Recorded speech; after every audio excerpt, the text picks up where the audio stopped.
শুক্রবার সাত সকালে শহর জুড়ে ইডির হানা। জমি দুর্নীতি তদন্তে কসবা চক্রবেড়িয়া রয়েড স্ট্রিটে হানা দেয় ইডির আধিকারিকরা। চক্রবেড়িয়া এক ব্যবসায়ী, রয়েড স্ট্রিটে একটি হোটেল ও কসবা এক পুলিশের সাব ইন্সপেক্টরের বাড়িতে তদন্তকারীরা অভিযান চালাচ্ছেন বলে জানা গিয়েছে।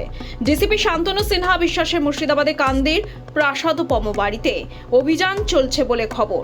ভবানীপুরে চক্রবেড়িয়ায় যে ব্যবসায়ী বাড়িতে হানা দেয় ইডি আধিকারিকেরা, সেই ব্যবসায়ী সোনা পাপ্পুর ঘনিষ্ঠ বলে সূত্রের খবর। জোর করে জমি দখল, বেআইনি লেনদেনে তার কোনো যোগ রয়েছে কিনা তা খতিয়ে দেখছেন তদন্তকারীরা। অন্যদিকে রয়েড স্ট্রিটে একটি হোটেলের ম্যানেজারের সঙ্গে কথা বলে হোটেলে তল্লাশি করেন তারা। মালিককে ডেকে পাঠানো হয়েছে। পাশাপাশি কসবার এক পুলিশের সাব ইন্সপেক্টর রুহুল আমিন আলী শাহর বাড়িতেও হানা দিয়েছে তদন্তকারীরা। তিনি ওয়েলফেয়ার কমিটির প্রাক্তন কর্মকর্তা। ওই পুলিশকর্মী প্রাক্তন ডিসিপি শান্তনু সিনহা বিশ্বাসের ঘনিষ্ঠ বলে খবর। এই পুলিশকর্মী ডিসিপির স্ত্রী, ব্যবসার পার্টনার বলেও জানা যাচ্ছে। তিনি জমি দুর্নীতিতে কোন রকমভাবে যুক্ত কিনা সব দিক খতিয়ে দেখছেন আধিকারিকরা। ব্যুরো রিপোর্ট, লটারি সংবাদ।